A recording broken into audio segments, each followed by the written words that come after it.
রাধে কৃষ্ণ বন্ধুরা, এমন সুন্দর মুচমুচে চিপস তাও আবার বাড়িতেই বানাতে পারবেন খুব সুন্দরভাবে।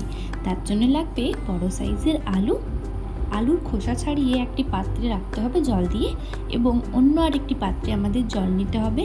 আর এমন একটি স্লাইসার লাগবে।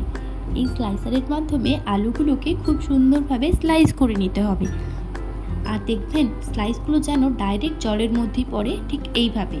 তাহলে আলু থেকে স্টার্চগুলো বেরিয়ে যাবে, আর চিপস ভেজে নেওয়ার পর বা তার আগেও আলুগুলো কালো হবে না। এইভাবে আধ ঘন্টা জলের মধ্যে ভিজিয়ে রাখতে হবে স্টার্চ বেরোনোর জন্য।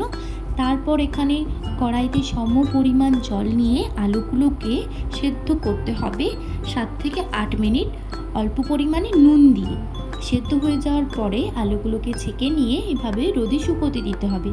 আমি এখানে পেপারে দিয়েছিলাম, যেটা আমার একদমই ঠিক হয়নি। তারপরের বারে কিন্তু আমি কাপড় দিয়ে করেছিলাম, আপনারাও করলে কাপড় দিয়ে করবেন।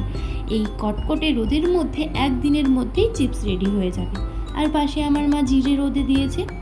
তারপরে কি দেখুন, আমার চিপস সুন্দরভাবে রেডি হয়ে গেল একদিনের মধ্যেই কতগুলো। এভাবে আমি এবারে চিপসগুলো ভেজে নেব। তার জন্যে কড়াইতে তেল গরম করব, এবং দুটো দিয়ে টেস্ট করলাম যে তেলটা ঠিকভাবে গরম হয়েছে কিনা। যখন দেখলাম গরম হয়ে গিয়েছে, তখন আমি ভাজা শুরু করলাম। আর খুবই অল্প সময়ে এগুলো হয়ে যায়। কড়াইতে দেবেন আর দেখবেন খুব সুন্দরভাবে ফুলে উঠেছে। আপনারা এটা কিন্তু অনেক দিন স্টোর করতে পারবেন, ভেজেও স্টোর করতে পারবেন কিংবা কাঁচাও স্টোর করতে পারবেন, তবে মশলা দেওয়া যাবে না। ভেজে নেওয়ার পরে কেউ যদি চান শুধু নুন দিয়েই খাবেন, সেটাও করতে পারেন।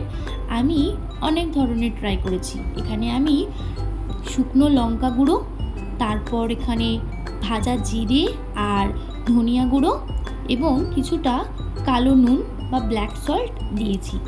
এরপরে টেস্টটা খুব সুন্দর হয়েছে। এইভাবে ট্রাই করে দেখবেন, আর অবশ্যই জানাবেন কিন্তু কেমন লাগলো। তাহলে আজকের জন্য টাটা।